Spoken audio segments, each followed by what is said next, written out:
نحمدہ ونصلی ونسلم علی رسولہ الکریم۔ ہمارے ہاں یہ فیشن بن چکا ہے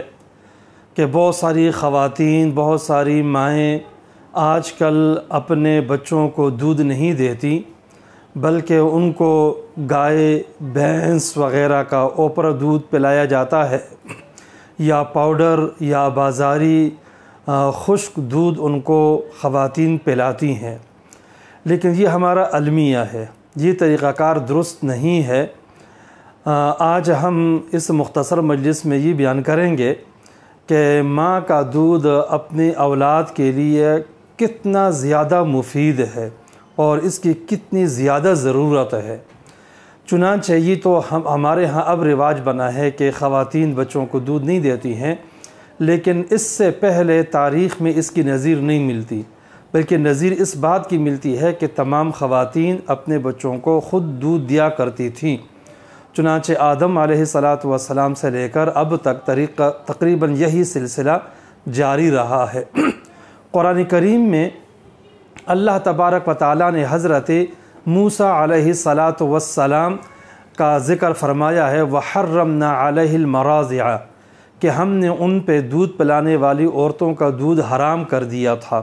جب حضرت موسیٰ علیہ السلام فرعون کے محل میں پہنچے، مختلف عورتیں جمع ہوئیں ان کو دودھ دینے کے لیے، لیکن وہ کسی کا دودھ نہیں لے رہے تھے، تو اللہ تعالیٰ نے اس موقع پہ ذکر کیا، ہم نے ان کا دودھ ان کے لیے حرام کر دیا تاکہ وہ نہ پئیں اور وہ اپنی والدہ کی طرف آئیں اور اپنی والدہ کا دودھ پئیں۔ چنانچہ پھر ان کی والدہ جاتی تھی اور ان کو باقاعدہ دودھ پلایا کرتی تھی۔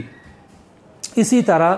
آپ صلی اللہ علیہ وسلم کو بھی باقاعدہ حضرت حلیمہ سعدیہ رضی اللہ تعالی عنہ نے دودھ پلایا ہے، اور مقصد یہ ہے کہ یہ کوئی ضروری نہیں ہے کہ والدہ ہی اپنا دودھ پلائے۔ کسی عذر کی وجہ سے اگر وہ نہ پلا سکے تو اگر کوئی اور خاتون اس کو دودھ پلائے تو پھر بھی یہ مقصد اس سے حاصل ہو جاتا ہے۔ تو آپ صلی اللہ علیہ وسلم نے حضرت حلیمہ سعدیہ کا دودھ باقاعدہ پیا تھا، اور اس طرح وہ آپ کی رضائی والدہ بن گئی تھی۔ قرآن کریم میں اللہ تبارک و تعالیٰ نے اسی وجہ سے رضاعی والدہ کا مقام بھی بیان فرمایا ہے اور اس کے ساتھ حرمت والا رشتہ بھی بیان کیا ہے۔ اللہ تبارک و تعالیٰ ارشاد فرماتے ہیں، حرمت علیکم امہاتکم، حقیقی مائیں بھی حرام ہیں، محرم کا رشتہ ہے۔ وَأُمَّهَاتُكُمُ اللَّاتِي أَرْضَعْنَكُمْ، وہ مائیں جنہوں نے تمہیں دودھ پلایا ہے وہ بھی تم پہ حرام ہیں۔ اسی طرح رضائی بہنوں کا ذکر بھی فرمایا کہ ان سے نکاح نہیں ہو سکتا۔ اللہ تبارک و تعالیٰ نے رضائی والدہ کو دودھ کی وجہ سے اتنا بڑا مقام جو ہے وہ عطا فرمایا ہے، اور بچے کو دودھ دینا یہ بچے کا حق ہے، اور کم از کم جو ہے وہ 2 سال اس کا حق بنتا ہے۔ امام ابو حنیفہ رحمہ اللہ کا قول 2.5 سال کا بھی ہے، تو 2 سال تک لازمی طور پر بچے کو دودھ دینا چاہیے۔ اللہ تبارک و تعالیٰ نے اس کا باقاعدہ قرآن کریم میں ذکر کیا ہے، والوالدات یرضعن اولادہن حولین کاملین، کہ مائیں اپنے اولاد کو 2 سال مکمل دودھ پلائیں۔ اس لیے 2 سال تک دودھ بچے کو ملنا یہ اس کا حق ہے۔ یہاں تک فقہا نے لکھا ہے کہ اگر دودھ پلا رہی ہے والدہ اور وہ امید سے ہو جائے تو شرعاً اگر 2 سال سے پہلے کا معاملہ ہے تو ایسی صورت میں اسقاط حمل بھی جائز ہے، تاکہ بچے کا جو دودھ کا حق ہے وہ اس کو پورا مل جائے۔ البتہ 2 سال سے زیادہ 2.5 سال تک امام صاحب کا قول ہے، لیکن احوط قول یہ ہے کہ 2 سال تک ہی ان کو دودھ پلایا جائے۔ پھر جو ہے وہ دودھ پلانے کی تاکید اس سے ظاہر ہو جاتی ہے کہ میاں بیوی ہیں تو بھی والدہ کی ذمہ داری ہے کہ وہ اولاد کو دودھ پلائے،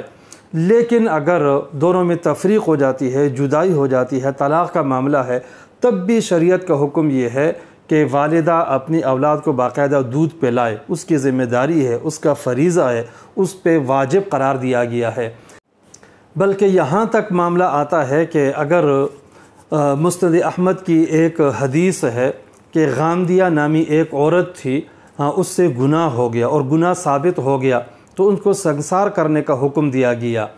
تو اس کو جب لایا گیا تو معلوم ہوا کہ وہ امید سے ہے، تو آپ صلی اللہ علیہ وسلم نے اس کو واپس کر دیا اور فرمایا کہ جب وضع حمل ہو تو اس کے بعد اس کو لایا جائے۔ چنانچہ وہ کچھ عرصے کے بعد آئی اور اس کے پاس چھوٹا سا اس کا بچہ تھا، تو آپ صلی اللہ علیہ وسلم نے فرمایا کہ نہیں، ابھی بھی جو ہے وہ سزا نہیں دی جائے گی، بلکہ حکم دیا کہ وہ واپس جائے اور اپنے اس بچے کو دودھ پلائے۔ چنانچہ کافی عرصہ وہ وہاں رہی اور اس نے بچے کو دودھ پلایا اور پھر وہ اپنے بچے کو جو ہے وہ لائی۔ حدیث میں آتا ہے کہ اس بچے کے ہاتھ میں روٹی کا ٹکڑا موجود تھا، یعنی وہ بڑا ہو چکا تھا، کھانا پینا اس نے شروع کر دیا تھا۔ تو آپ صلی اللہ علیہ وسلم نے وہ بچہ کسی اور کے حوالے کیا اور اس غامدیہ کو سنسار کیا گیا۔ یعنی اس سے معلوم ہوا کہ ایسی حالت بھی ہے کہ اس پہ حد لگانی ہے خاتون پہ اور سنسار کرنا ہے، لیکن فی الحال سنسار نہیں کریں گے اور اس کو حکم دیا جائے گا کہ وہ اپنے بچے کو باقاعدہ دودھ پلائے۔ لہٰذا معلوم ہوا کہ یہ بچے کو دودھ پلانا یہ بچے کا حق ہے اور ماؤں کو لازمی طور پر اس کی کوشش کرنی چاہیے اور دودھ لازمی طور پر ان کو پلانا چاہیے۔ ابن سینا رحمہ اللہ جو کہ مشہور طبیب گزرے ہیں، ان کا قول کتابوں میں نقل کیا گیا ہے، وہ فرماتے ہیں کہ والدہ کو چاہیے کہ وہ اپنے اولاد کو لازمی طور پر دودھ پلائے اور یہ دودھ اس کے لیے انتہائی مفید ہے اور اس سے بہت ساری بیماریوں سے نجات ملتا ہے۔ چنانچہ اس وقت تمام اطباء اور تمام ماہرین، تمام حکیموں اور تمام ڈاکٹروں کا اس بات پہ اتفاق ہے اور جدید میڈیکل سائنس کی تحقیق ہے کہ بچے کے لیے ماں کا دودھ جتنا مفید ہے، جتنا فائدہ مند ہے، پوری دنیا کی باقی اشیاء مقوی غذا جو ہے وہ غذاؤں کو جمع کر دیا جائے تو بچے کو اتنی طاقت نہیں ملتی جتنے کہ ماں کے دودھ سے طاقت ملا کرتی ہے۔ اس لیے سب حضرات اس کی بڑی تاکید کرتے ہیں کہ بچے کو لازمی طور پر دودھ پلایا جائے، خاص طور پر جب بچہ پیدا ہو تو 24 گھنٹے کے اندر اندر ماں کا دودھ اس کو پلانا انتہائی ضروری ہوتا ہے۔ یہی وجہ ہے کہ علماء اکرام نے اس کی تاکید کی ہے اور اس سے منع کیا ہے کہ کوئی خاتون اپنے بچے کو دودھ نہ پلائے، جس طرح کہ ہمارے ہاں ایک فیشن بن گیا ہے کہ خواتین بچے کو دودھ نہیں پلاتی ہیں۔ عرب کے ایک عالم ہیں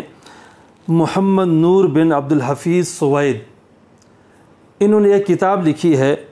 منہج التربیہ النبویہ للطفل، اس کا اردو ترجمہ ہوا ہے تربیت اولاد کا نبوی انداز، اور اس کے زرعی اصول، لاہور سے یہ کتاب چھپی ہے۔ اس میں والدہ کے دودھ کے تقریباً 10 فائدے لکھے ہیں اور 10 خصوصیات لکھی ہیں جو کہ بہت ہی اہم ہیں، جو اس وقت تمام اطباء اور ڈاکٹر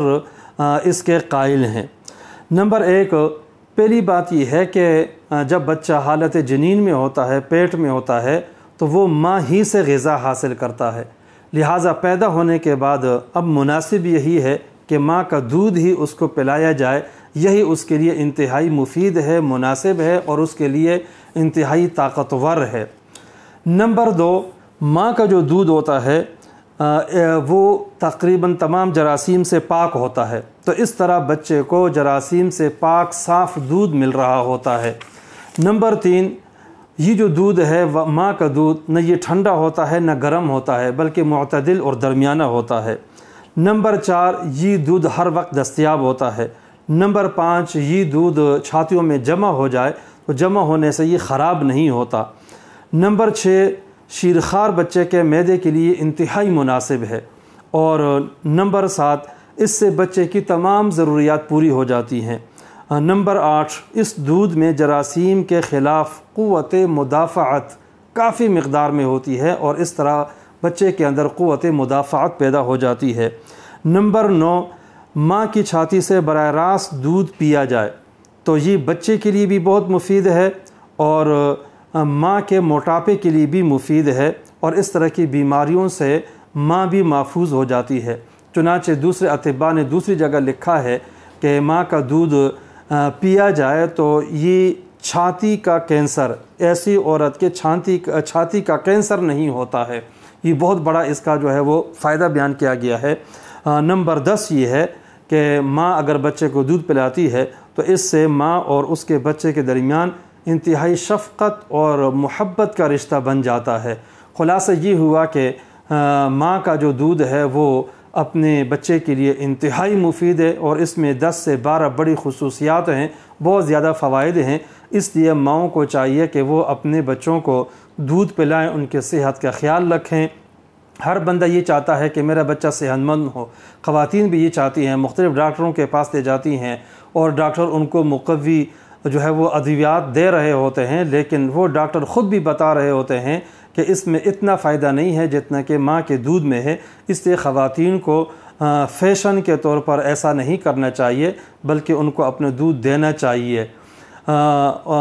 پہلے زمانے میں مائیں بچوں کو دودھ دیا کرتی تھی تو بچے اس پہ فخر بھی کیا کرتے تھے، چنانچہ جب آپس میں لڑائیاں ہوتی تو ہم نے خود دیکھا ہے کہ ایک دوسرے کو کہتا ہے کہ میں نے ماں کا دودھ پیا ہے، آؤ میرے مقابلہ کرنے کے لیے، یا جو ہے وہ آگے بڑھتا، میں نے ماں کا دودھ پیا ہے، آؤ مقابلہ کرتے ہیں، میں نے بھی ماں کا دودھ پیا ہوا ہے۔ اس کا ذکر باقاعدہ ہوا کرتا تھا، لیکن اب یہ چیز نہیں رہی۔ اب بچے کیا کہیں گے کہ مقابلے کے لیے آؤ، میں نے جو ہے وہ ڈبے کا دودھ پیا ہے۔ لازمی بات ہے کہ ایسے جو ہے وہ بے شرمی والی بات ہے، اور کچھ بڑی عجیب جو ہے وہ ہمارے ہاں صورتحال بن چکی ہے، لہٰذا اس سے بچنے کا اہتمام کرنا چاہیے۔ پھر جو دودھ ڈبے وغیرہ کا دودھ ہے، دوسرے دودھ ہیں، ان سے طاقت حاصل نہیں ہوتی ہے، اور تربیت میں ویسے بھی کمی ہو جاتی ہے۔ پھر ہمارے ہاں جو تعلیم دی جاتی ہے، دینی تعلیم اور تربیت تو ہے نہیں، اسکولوں میں جا کر بچے پڑھتے ہیں، تو اس سے اور زیادہ جو ہے وہ انسان دین سے دور ہو جاتا ہے۔ اس لیے ایک شاعر کہتا ہے، طفل میں کیا بو آئے گی ماں باپ کے اطوار کی، طفل میں کیا بو آئے گی ماں باپ کے اطوار کی، دودھ تو ڈبے کا ہے تعلیم ہے سرکار کی، کالج میں بگڑ جاؤ گے وسواس یہی ہے، تم رہو میرے پاس میرا پاس یہی ہے۔